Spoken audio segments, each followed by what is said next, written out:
Hello, welcome to Pastor's Perspective, sponsored by Calvary Chapel, Costa Mesa.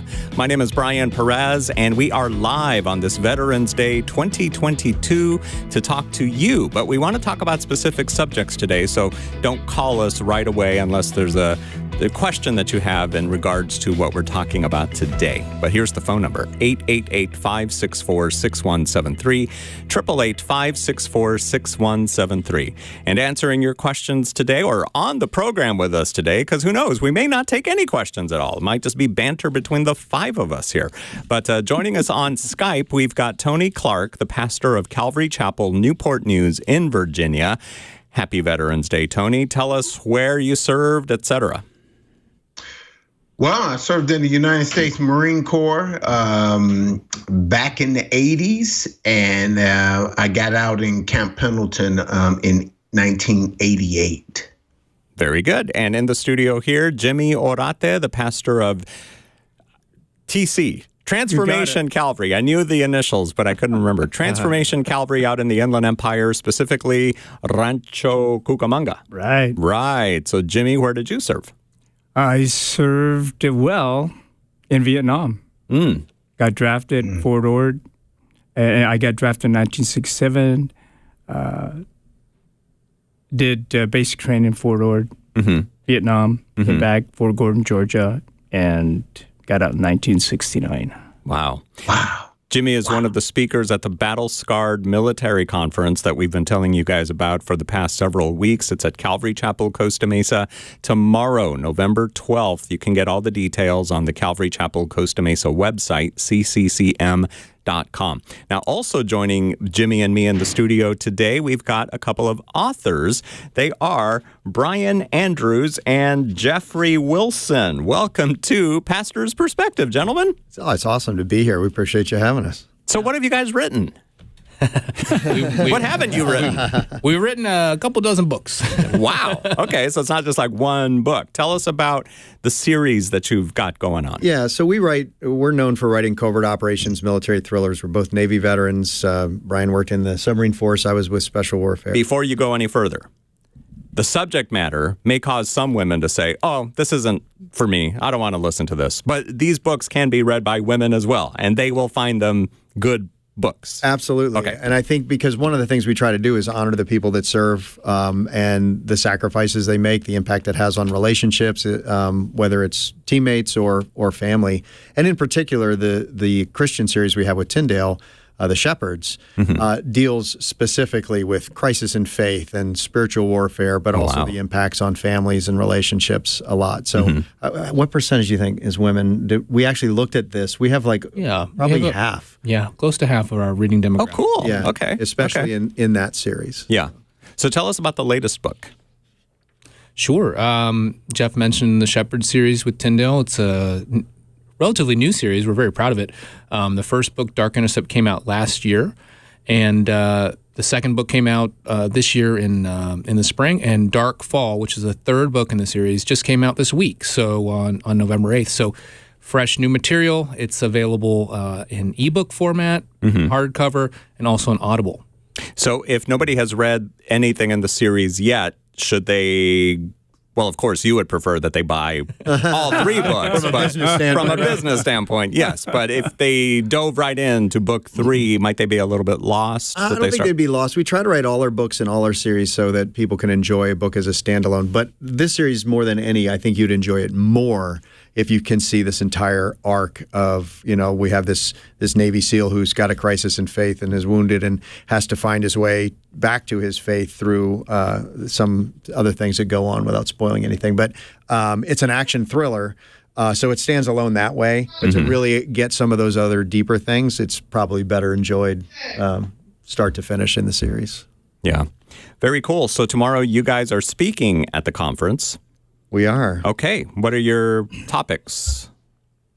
Sure. I think, we're interested in talking about how do veterans, find purpose and find a path after active duty service. So when you separate from the military, you're starting a new journey, you're starting a new life, and it's a very challenging time because you've now had to say goodbye to the community, your profession, and your network, right? So now you're starting from scratch. It feels like that to a lot of people. So that's one of the topics we're going to address. Yeah, and then the second topic that's very near and dear to our hearts is crisis in faith. So, everyone here on the call today has served, and that you see things in war, in Vietnam especially, things that you can't unsee and that shake your faith. Not that they change whether you believe, but it really challenges what you believe about God and what God's role is in your life, in the universe, in America, in the world.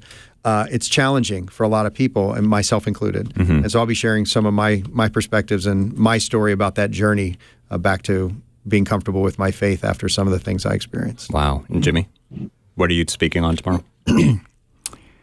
Healing, basically. After, dealing with PTSD. For me, it was difficult, as many of you possibly already know. We weren't welcome when we got back from Nam. So just, dealing with that and just those types of issues, not in the sense of that everyone has experienced what we experienced that as a Vietnam vet, of, just getting back into society, but dealing with the memories and how do you handle those things. And so it's, Now, Tony, you're not speaking here tomorrow, but you should be, perhaps. Do you have what's on your mind as you listen to this conversation? It's amazing because I was just thinking about how I am the liaison between the Vietnam War and the Desert Storm, Desert Shield. And to look at what Pastor Jimmy said, how they were not accepted when they came back from Vietnam, and then how pretty much Desert Storm, Desert Shield, those are heroes, and and they gave them the accolades that all of our soldiers deserve, coming back from seeing things that they should not see. And I'm glad that Pastor Jimmy is talking about healing, because there are a lot of Vietnam vets that, and people who are, also Desert Storm, Desert Shield. I can't believe that that's 30 years ago now. Mm-hmm. That need healing. They put a label on it, PTSD, and there's a lot of men and women who are dealing with the memories. I'm glad Pastor Jimmy mentioned that, the memories of that. Just wartime. Wartime is a necessary evil, and it just leaves this mark. It leaves its scars. And I'm glad that Pastor Jimmy is going to be talking about some healing, because that's what's needed. Many of them came back. They went over there as kids, and they came back alcoholics and drug addicts. They were on drugs over there trying to deal with, just deal with all the trauma and seeing best friends lose their lives and stuff. So there's a lot of healing that's needed. So this conference that's being put on is something that I pray God uses to bring about that healing that's needed. So let's go back to talking about the books for a little bit. The one that came out last year, Dark Intercept. What is it about? What is get somebody's attention as to why they should go buy this book right now? Before we do that, if you don't mind, no, not at all. I want to piggyback on something that Tony said that I think is really important. This idea of healing with Pastor Jimmy and this idea of PTS. I think one thing that we've learned in this new generation of warfighter is not just how universal PTS is, because that's something that we learned the hard way, but also the ripple effect of it. We have friends, Tom and Jen Satterley, who run an organization called All Secure Foundation, that his wife Jen actually coined the phrase secondary PTS. And I think it's really important that your listeners understand that the effects of war are generational. They're not something that impact only the warfighter. Now, for sure, it's deeply personal for the warfighter. But this idea of secondary PTS, whether it's walking on eggshells, wondering whether your spouse is going to have a difficult day today, the effect that has on children, the anger issues that some of us struggled with at times, how that affects your children. This PTS can have a rippling generational effect on our children and their children. In church, we talk a lot about breaking a generational cycle through faith. And it's something that applies here more than almost anywhere because it's so visceral. The impact is so visceral and real and rich, and it is in the family. And so Jen and Tom, All Secure Foundation, I encourage families that are listening to seek them out because they have some very unique perspectives on how families can come together for healing. Because, and it's not like the wife can do it for you. She can't get you through your demons, but she needs to be beside you and she has to be armed with the tools to do that. And I think we tend to say, okay, veteran, go get fixed and then come home to your family. It doesn't work that way. It's something you got to do together. So I'm sorry, I didn't mean to hijack you here, but I think it's a really important thing. Yeah. And I also want to know how the weather is, Tony, because you're at home for me. Like I'm from Williamsburg originally, and we just had that storm come through. Are my parents okay? All is well here. So far, it's just a tornado kind of warning. But then tomorrow, I heard it's supposed to be scattered clouds, 79. Great. Sorry. But then the bottom drops out Sunday, and it's supposed to be 50 and a low of 35. Tony, next time we'll just text about that stuff instead of doing No, but I'm glad you brought that up because we have a staff member here at the radio station who sent me a message before the program began, and she says she was married to a Vietnam veteran. He was depressed. It played havoc on our marriage. The marriage ended. He never got help. He would never on his own go to this conference.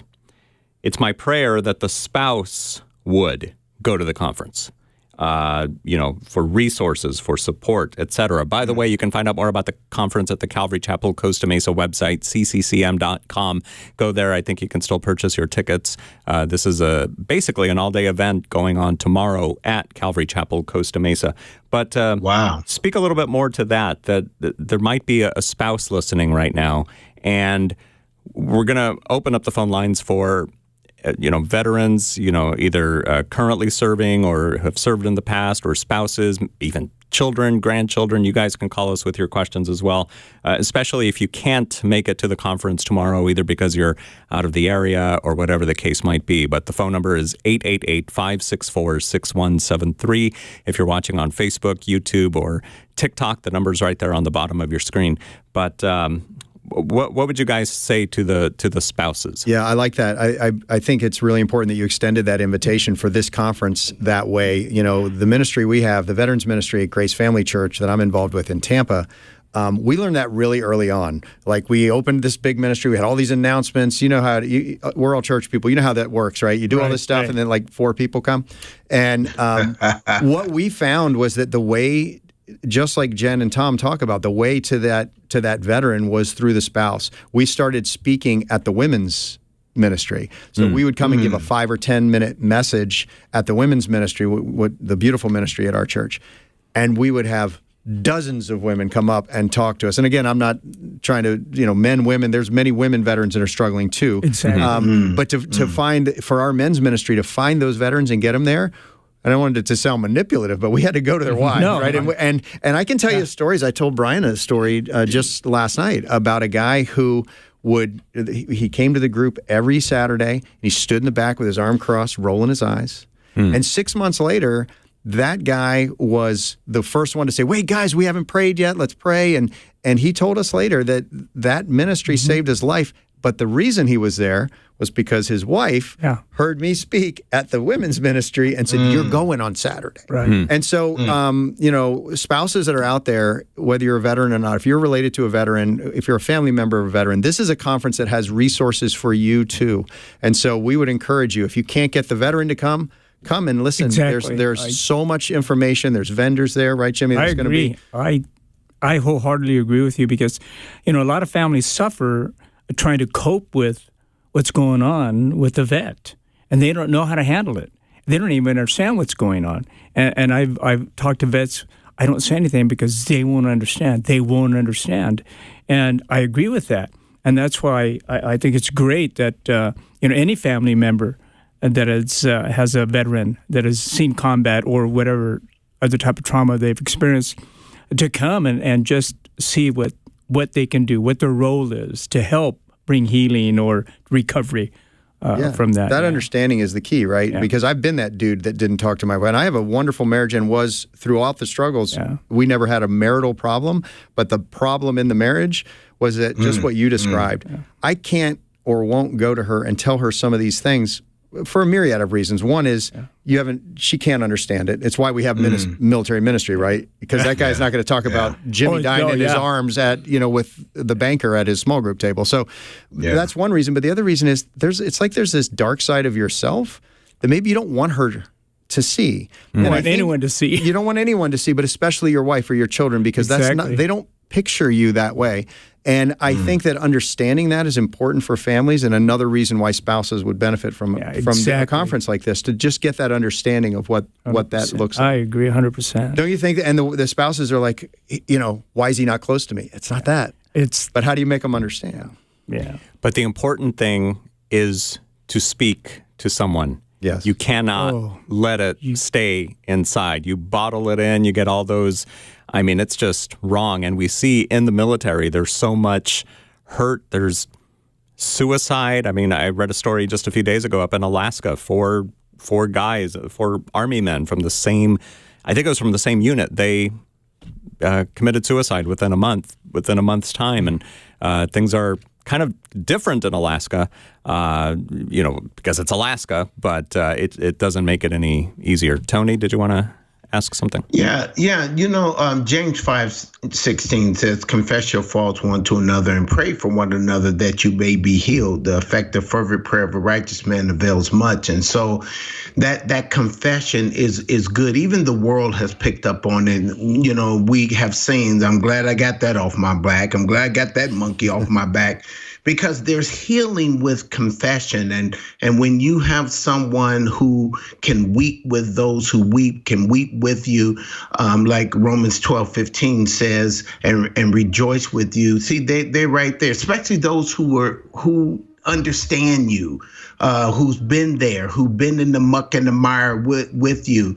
You can share with one another, cry with one another, pray for one another. There's just something that brings about a healing when you can do that, especially in the context of war and being in the military, serving our country. And that's why these conferences and this type of ministry and the care ministries that you guys are leading are so important, right? Because you can't get to that point without relationship, without community, right? We talk at our church, we talk a lot about groups and how important groups are. We look at church now differently than they did in Acts 2. In Acts 2, it was a community of believers living their life together, not meeting on Sunday for an hour and having a coffee and listening to a message. And I'm not trivializing. That's a hugely important part of church. But church for real is community, and that group that you're in, like in a military ministry, where you can come together on a Thursday morning, have coffee, and be real with each other, be raw with each other. Yeah. That opens up relationships that afford the opportunity that Tony's talking about. You're not going to come and have that James and Romans confession with your brothers if you don't know them and you're not in relationship with them. And so it's hugely important. These conferences and these ministries, hugely important to achieve that. I think too that the act of just articulating feelings, very important, because sometimes you have dark things inside and you don't, by not articulating them, they don't even really have form or shape. They're just there. And the act of just discussing them and trying to figure out what is this thing, what is bothering me, and by articulating it, it allows you to maybe give it some shape, some form, and that's the first step to maybe the healing process. I agree with that. Yeah, I do too. Tony said it. You need to talk to someone. That's what really helped me. When people ask me about Vietnam, what was it like? And I go like, they have no clue. I could try and describe it, but they don't get it. And it was through a movie that I finally, because there wasn't a lot of, you guys possibly know of all the movies that were made about Vietnam. Some of them were like, oh, give me a break. Let's get real. This is nothing but Hollywood. And there was one in particular, I won't mention which movie it was, but one in particular movie that did come out, and I took my wife and my older son to it. And through the whole movie, I would tell them, here's what's going to happen in the next scene. Here's what's going to happen in the next scene. And I remember, because I hadn't spoken to my wife that much about Vietnam or my son, and but I as this movie was just progressing, I said, this is going to happen. So at the end of the movie, after it was over, we got in the car, and they go, how did you know, Dad? And my wife said, how'd you know? And I go, because that movie finally someone made a movie that depicted everything I experienced. And I remember just talking with my kid and my wife in the car and just breaking. It's still there, it never goes away. No, And just breaking. I said, finally, if someone asks me what it was like for me, I'll tell them to watch this movie. Yeah. And a few friends of mine did, and they go like, did all of that happen to you? And I'm going, there was a little bit of Hollywood in there. The only thing I didn't really experience was being overrun in a base camp. But I said, watch that movie, then come back, and we'll ask questions, because now you have somewhat of an idea of the horror and the depravity that comes out in a man for the sake of staying alive. So getting back to, we need to talk about it. It just relieves everything that's been capped up in here, because you don't think anyone will ever understand. And people want to understand.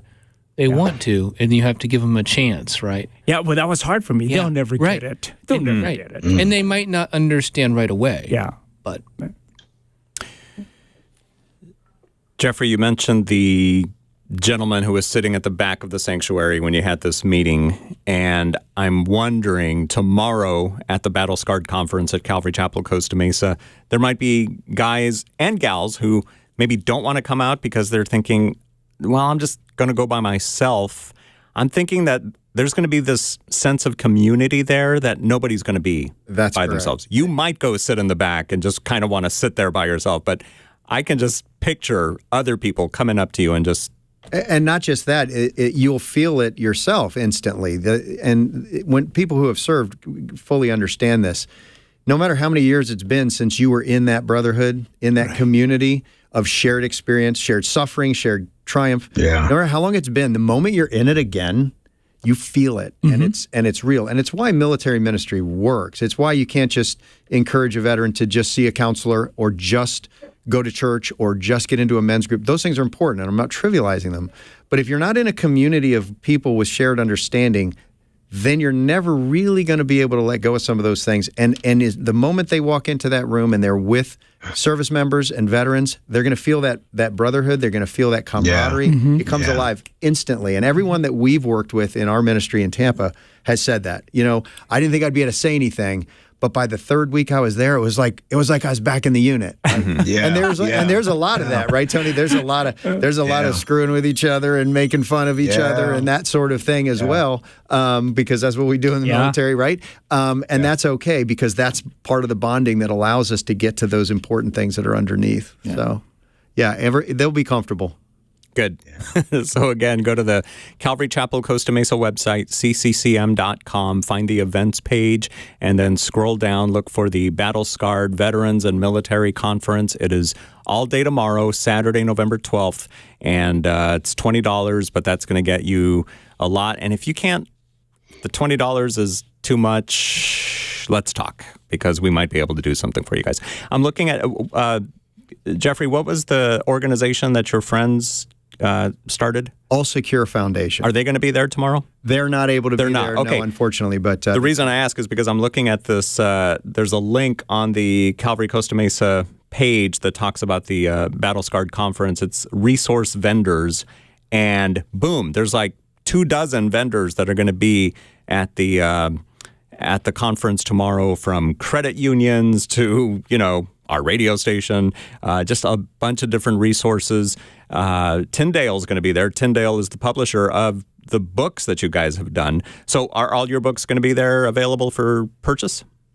I'm not sure exactly what stock is being sent. I know for sure that Darkfall will be there, but I would imagine the others in the series would be there as well. Got it. And these are all available as ebooks as well? Yes. So multi-format, ebook, print, or on Audible. Great. Okay. Oh, wow. Who reads the Audible?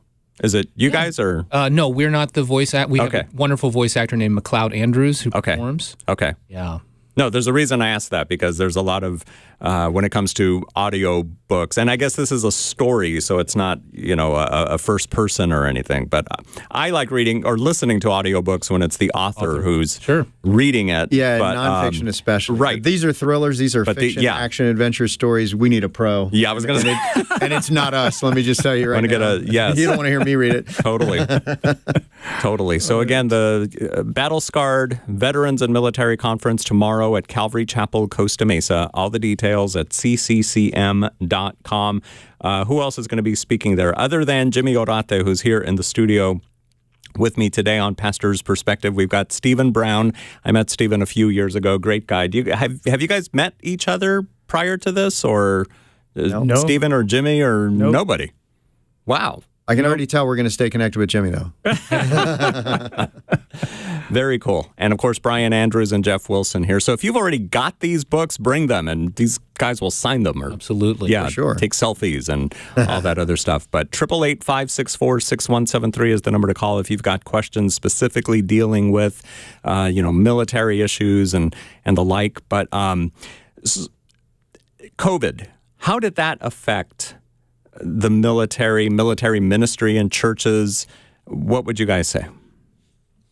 Well, I can tell you for us in Tampa, like every church, we're a big multi-site church. And so we had the advantage of already sort of having some AV in place and an understanding of that, like a smaller church wouldn't.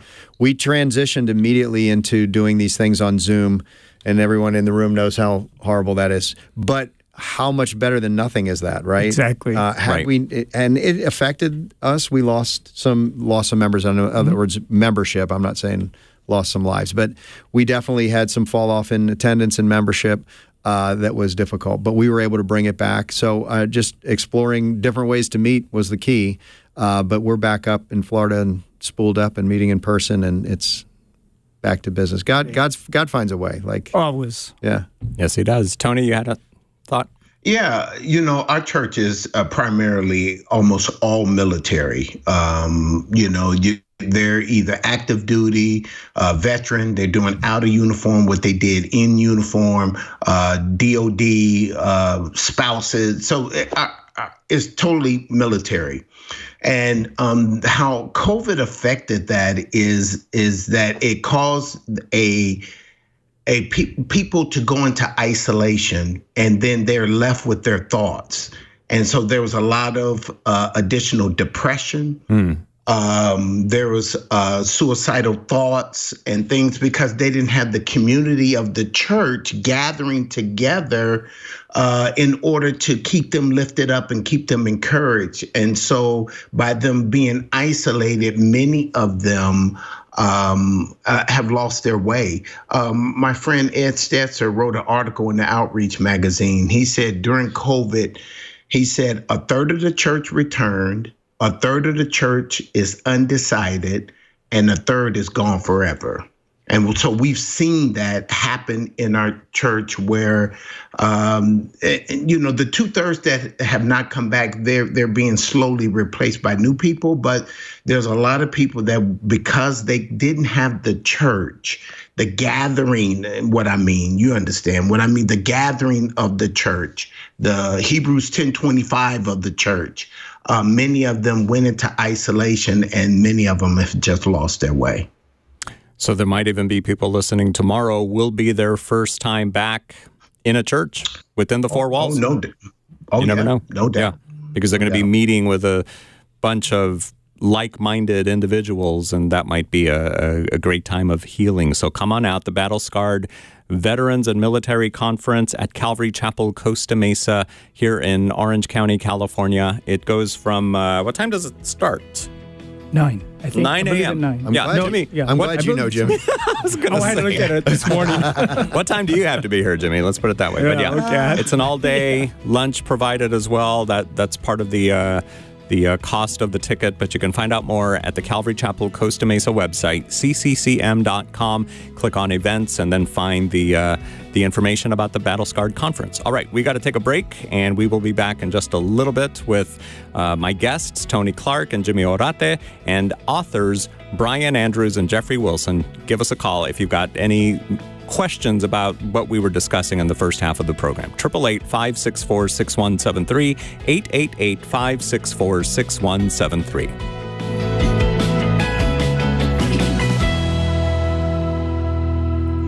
2-minute break. You guys doing good? Oh, yeah. I need a water. Do you have any water? Yeah. Here's one. Here's an extra. Hey, great. Got it. Thank you.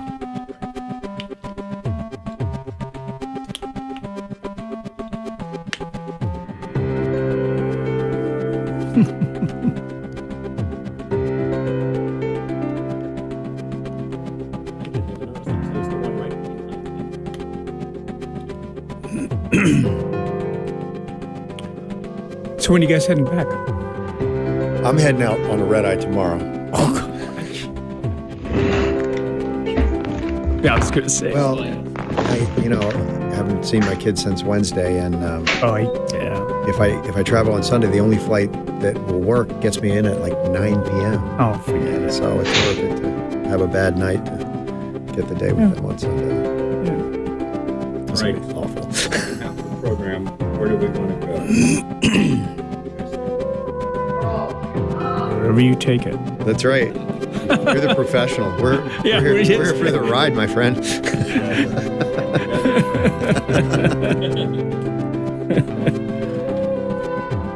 No, I just want to make sure we cover. Now, who is the physician or the doctor or the medic? Yeah, I have a weird life. I remember our medic. I remember him just trying to save this one guy. It was like, oh man, it was bad.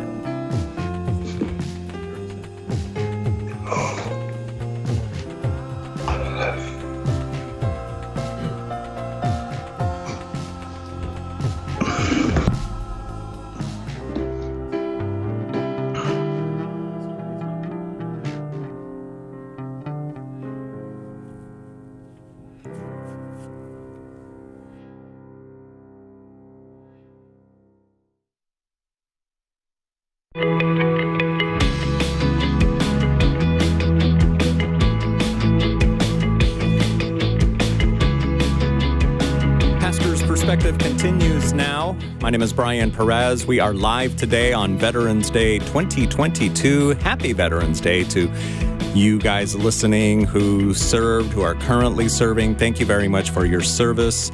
We respect what you did.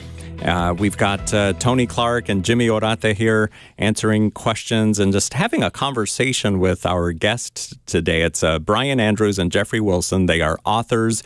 They've written like 24 books. How did you guys meet? How did you and realize you wanted to write books together? How did that work out? We met at a writers' conference. So Okay. Not too dissimilar to the fact that we're having this Battle Scarred conference bringing veterans together. There was a community of writers who realized, you know what, trying to do this all by myself, writing a book and getting it published is quite a challenge. I don't know how to do it.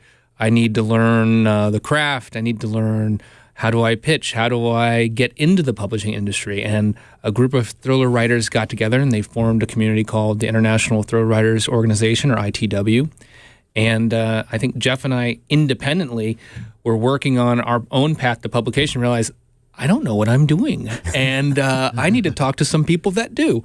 And so we met at this conference in New York City, and we became fast friends because it just seems like veterans, like we have a magnetism. We just sort of, gravitate towards each other. And then you find out from talking, hey, it's a veteran, fellow veteran. Yeah, in our case, it was a little more intentional because I have a sociopathy that's debilitating. So I don't like those kinds of conferences. Oh, right? okay. I mean, I love it now, but I don't do like the cocktail party thing and small talk thing. Mm-hmm. So I was, the night of the first time, my wife and I are sitting in the hotel room and they have this big brochure of all the writers that are going to be there. And we were both published writers by then, so we're in there. And I'm flipping through, and all I'm doing is trying to find other military dudes that I can have a conversation with. Like, if I can find this guy who was in the Army or this Navy guy, maybe there's something I can actually talk about, right, with this guy. Not even necessarily writing books, just... Preferably not, right.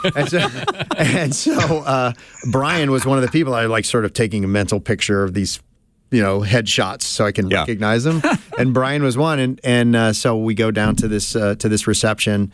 And sure enough, there's Brian sitting. Now, Brian was a submarine officer. So not surprisingly, Brian is sitting by himself in the corner. Like he had a small tear coming down his cheek and feeling very... And so I think I was standing in the corner, facing the wall. It was almost I don't want to use the word pity. No, that's the word. So out of pity, I went and no. So I did seek him out. And when he did, I said, I told him my drink order. I thought he was a waiter. And I told him no. That's funny. But we had so much in common. We were Navy veterans, obviously, which is why I sought him out. But we're both family people. Our kids were the same age. Our wives had similar backgrounds. It was like we just instantly became friends. And it was just that. It was a community thing. We were writers and we were veterans, and we just became friends. And the writing together came later. It was, Well, I picture authors, and I know this isn't the case, but working independently. Yes, that is. So how do you collaborate on books? Like you write a page, and then you write a page, or how do you come up with characters and all that other stuff? Yeah. Well, we write with multiple point of view. Our novels have multiple point of view characters. So what we do is we divide up the first act by character, and we'll talk on the phone and we'll brainstorm out what we want to happen in the various chapters, sort of a loose outline. Okay. And then we get to work. And so I might be writing 2 characters and he's writing a different 2. And as the story advances, one of the things that's really cool about our partnership is that we want to make sure that we each get a chance to write all the different characters. And the Andrews and Wilson voice is really the combination of both of our headspaces and the way that we contribute to these characters. So we'll switch.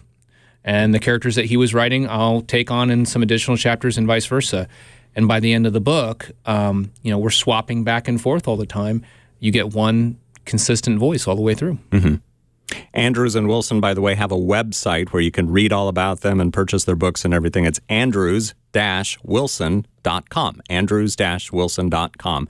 And you can read more. What's this? Join our mailing list and get a free Tier 1 novella.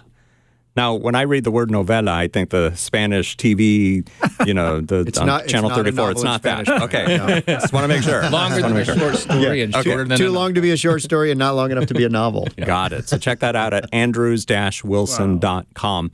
Do want to take a phone call right here from Rhonda in Virginia. Hi there, Rhonda. Welcome to Pastor's Perspective. Oh, thank you very much for taking my call. I'm just loving hearing what you're saying and realizing the impact in the relationship of what has happened, maybe from his dad, who was a veteran, and now he's in the military, and just dealing with the lack of intimacy and the constant outbursts of anger, and wondering how is it possible to deal with that, to have a healthy relationship, and maybe help him become aware of that. Now, this is your father, you said? No, significant other. Oh, I'm sorry. Okay. All right. Jeffrey, what would you say? Well, I mean, it's a lot of the stuff we've been talking about already, which is, it's about perspective and understanding. Being a listener is way more important than imagining that you're going to speak some great wisdom into him. The first step is really to connect and form a relationship where he is fully accepting that you're fully accepting of him and his experience. And then honestly, it's about encouraging connections in the spaces that we've been talking about, getting into community with other service members, with other believers.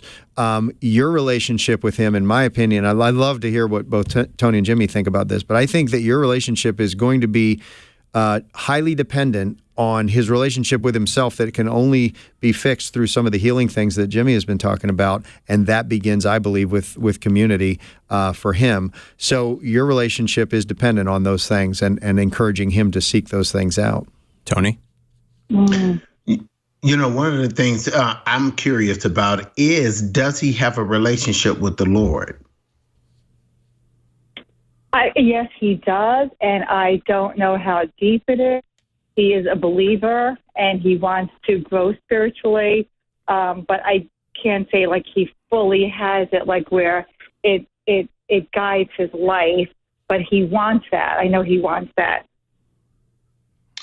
Okay. One of the things that's going to bring about the healing is a relationship with Jesus Christ. He's the ultimate physician. He's the ultimate healer, because he will have nowhere to take his anger if he doesn't have a relationship with the Lord. If he does, then that will mean he needs to understand that there is this, what is called the sin of anger. Jesus said anger is at the root of murder in Matthew chapter 5. And so he needs to go and talk with someone and see what is triggering this anger. Yeah. You said he's prior service. Is he prior war service or just prior service period? That will determine the level of his anger. So he needs to talk to someone to reveal what is triggering that anger and realizing what God has to say about it. See, it's one thing for people to say something about it, but what does God say about anger? And he has a lot to say throughout the Word of God concerning anger. Brian, any thoughts? And how do we find someone in New Jersey that has that experience, perspective, that could give him that relationship with Jesus and also that military background so that he could relate on those levels and be connected on those levels? Well, let me ask you this. Where is your relationship with the Lord? Well, I believe in the Lord. I turn things over to him. I trust the Lord that, anything that happens is something good that's going to come out of it. So for me, when I feel pain or whatever, I can pray and release it. I'm much more comfortable with just trusting the Lord and not being angry, but I have a lot of faith. Okay, well then how he gets that relationship with the Lord is through you. You're the closest one to him. You're the closest one to him that has a relationship with the one who can bring about the healing. I know you said significant other, so so you guys are not married. But 1 Peter 3:1, it lets us know that it says, wives, be submissive to your husband, even if they do not obey the word, they without a word may be won by the conduct of the wife when he observed your chaste conduct accompanied by fear. Yes, that's in the husband and wife situation. But the thing about it is that the principle of that verse is that you will live in such a way that will make him long for the Jesus that is in you. And it is through that relationship with him and through that relationship that's going to introduce him to the only one that can heal his wounded heart and get to the source of the anger. Brian? Yeah, Beautiful, yes. I think by, maybe just something as simple as telling him that you'd like to listen, like, I'd like to listen without judgment, and I think Jeff might have said this already. It's not about trying to let him think that you're trying to fix him, because that's going to make him feel self-conscious potentially, right? So I think just knowing that, and you might have to be persistent about it. It might be a situation where, you ask him if he'd like to talk today, and if today is not the day, you ask again tomorrow, and you ask again the next day, and maybe you just wear him down with persistent kindness and love, and let him know that you want to know his heart. Yeah, Jimmy. And don't be afraid to find resources too, right? Exactly. Because there's so many out there. I mean, everything that Tony said is absolutely true, but I can tell you that I've been in a position where I, in my headspace, understand and believe everything that Pastor Tony is saying, but wasn't ready to be in that relationship because of my own issues. And so it's a chicken or the egg thing. It's, it's not that you don't believe, like this description of, he's a believer, but he's not all in. That might be a struggle with some of the things, some guilt, some anger from wartime service especially. And there are organizations that are phenomenal at this. Mighty Oaks Foundation comes to mind, Chad Robichaux's organization. And these places, you can go online and look at Mighty Oaks as an example. They'll show you local resources in your area. I'm not familiar with New Jersey, but they will guide you to local resources. I know that Tony probably knows a lot of the areas in Tidewater that can help, in Tidewater, Virginia, that will help. So use the online resources and be persistent. I love what Brian said. You got to be prepared, Rhonda, that today might not be the day. Like you're ready, but he's not. And if he knows you're there and you're patient, it will come. And so to be able to bring God into his life, like Pastor Tony is talking about, might require patience. It might be the strongest thing that you have to offer is the patience, right? And I'm sorry, I didn't mean to step on you, Jimmy, that's fine. It's, I think that Tony hit on something that's really important. Is what triggers the anger, and then once you find out what might be triggering the anger, because he may not say this is what makes you, all of a sudden it's an outburst of anger. So, Rhonda, I think you need to just kind of like listen and see what triggers it, and be a good listener and educate yourself. Okay, how do I handle this when he goes off on this? I mean, what caused this? How can I prevent this? And how can I bring him to a place of talking about it? Because I think that's the key. Having someone being relaxed enough to say, this is what sets me off. But bringing them to that point can be difficult. And helping him see it. Like, I can tell you, they want to hide it. Well, not only that, but there were times when I wouldn't be able to have answered you honestly if I wanted to. Like, I don't know what my trigger is. Yeah. And sometimes, Rhonda, you can help him find what that trigger is. He may not know what it is. It took me a considerable amount of time to say, what was it about today that did I do? Yeah, what was different today? And so it's sometimes it's embarrassing for him to have to admit to you, I have no idea. And so be open and supportive and patient in that regard too. He's not necessarily keeping it from you. He hasn't figured it out yet, and that can be the real stumbling block. And realizing, too, that I have no idea is a real answer. Yeah. He's not just saying that because he doesn't want to talk to you. He doesn't want to talk about it. He doesn't know, but he's afraid of how you're going to react. He just may not know. Yeah. Yep. Ron, go ahead. One of the things I guess we need to know is whether if we see his prior service, was he in a wartime situation, or we're just assuming he was in a wartime situation? Let's bring Rhonda back. Yes, he was. He was Iraqi Freedom, and he served there for a few months. Yeah. So he didn't fight himself, but, he was serving the Marines as a doc, as a dentist. So he was there for like a few months. So I don't know if that would be considered in a wartime, but I guess it was. Oh, yeah, it is. There's a lot of indirect fire in Iraq back then. Yeah. You didn't have to be going outside the wire to get hit by a rocket. Correct. So does this help you, Rhonda? I would go to Mighty Oaks. It really does. And I guess as a resource, if I just Google Mighty Oaks, that would kind of bring up resources. Yeah, it would. It would be a step, and it'll also send you to some others. So Mighty Oaks Foundation is, if you type that in, it should pull up. And also, whatever church you guys go to, Rhonda, might be a good resource as well. If you don't have a church home, go to calvarychapel.com, use the church finder feature there, and you can do your zip code and find something near you, and that might help you too. Yeah, that's helpful. Key. I really appreciate that. Really gave me some resources and where I can come from to just listen more, love him more. Ask him what's triggering, and like you said, maybe he won't know, but just the fact that I could really be a listening rather than reacting to his anger. So everything you said was really helpful to me. All right. Well, thank you for calling us today, Rhonda, on Pastor's Perspective. 888-564-6173 is the number if you've got a similar question to ask. We are here for about another 10 minutes. Tony Clark and Jimmy Orate here. Jimmy's going to be speaking at the Battle-Scarred Military and Veterans Conference, or is it Veteran and Military Conference? One of those.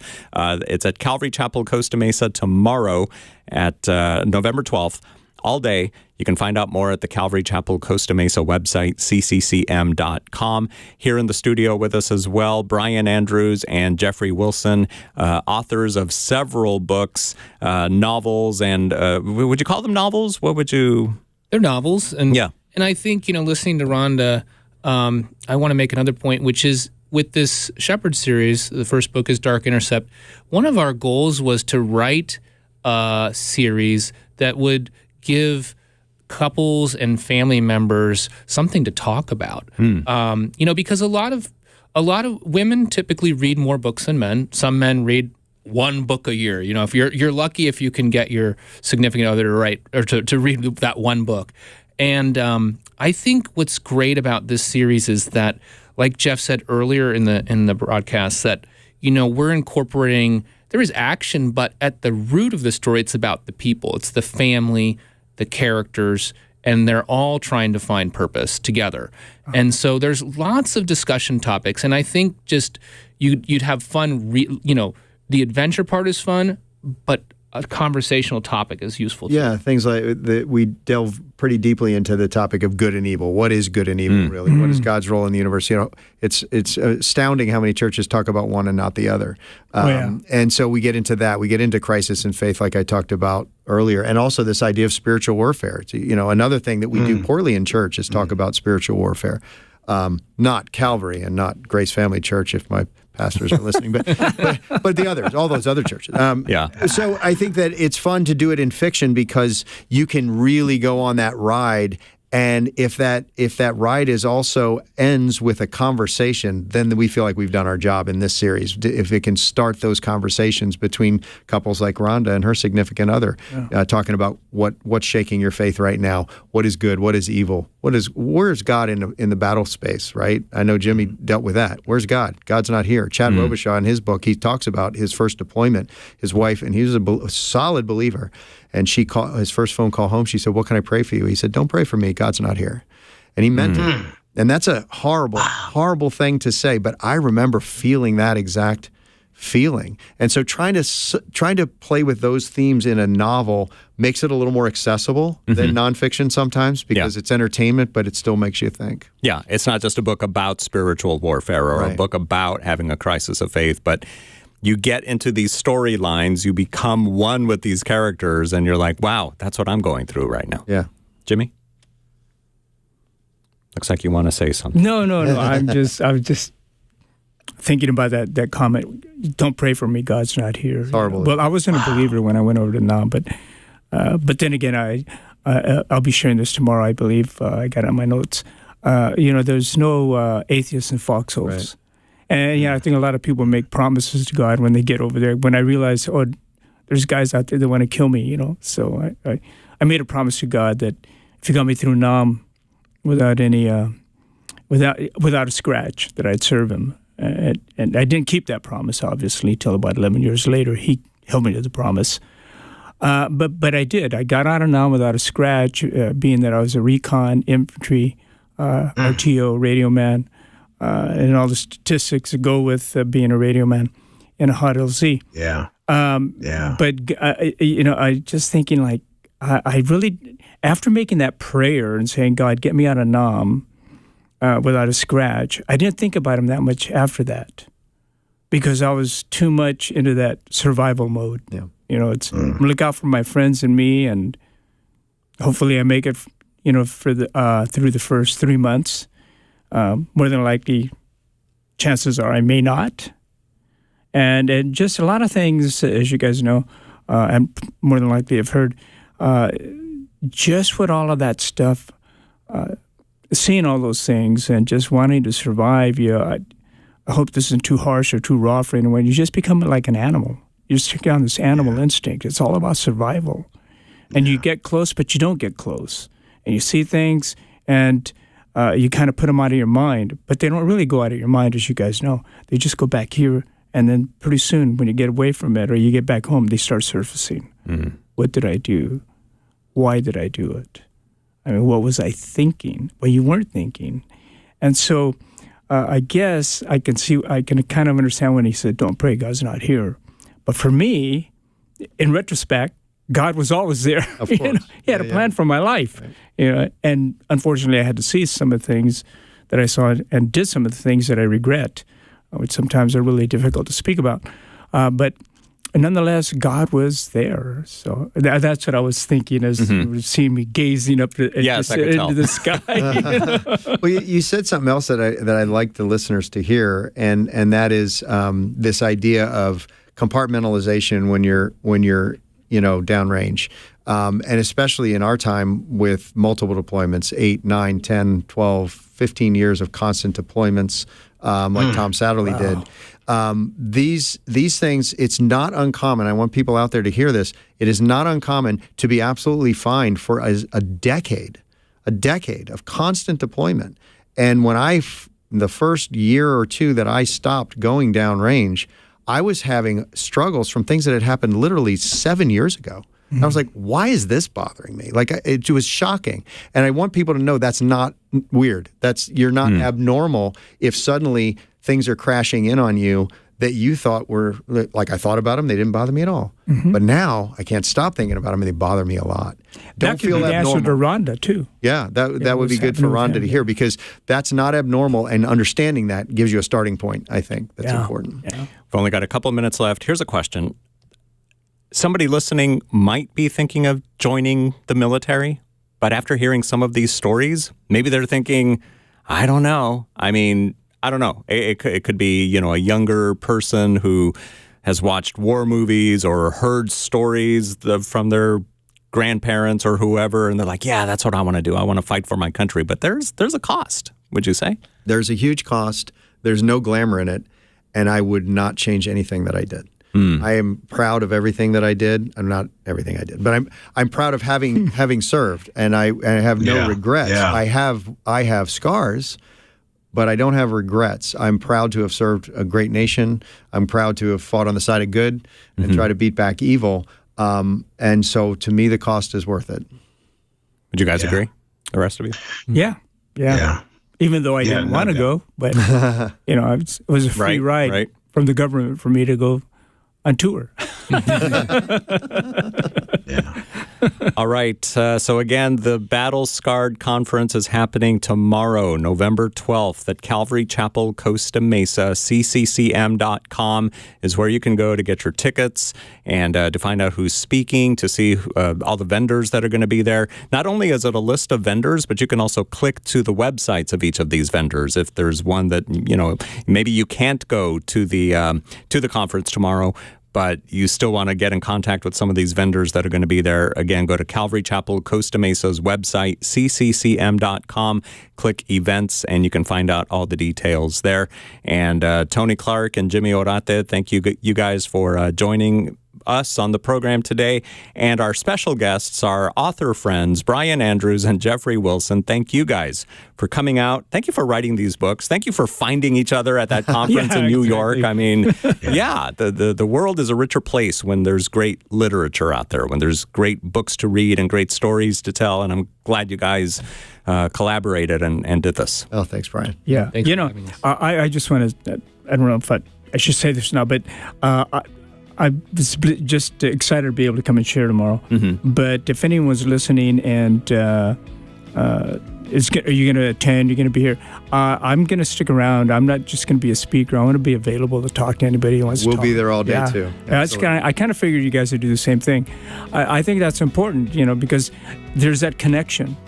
Whenever I see a guy with a Vietnam hat on or a military hat, especially Vietnam, welcome home. And there's this connection, like Christians. Oh, you're a Christian. Wow, all right, let's talk. So very cool. So go look for each other tomorrow at the Battle Scarred Conference at Calvary Chapel, Costa Mesa.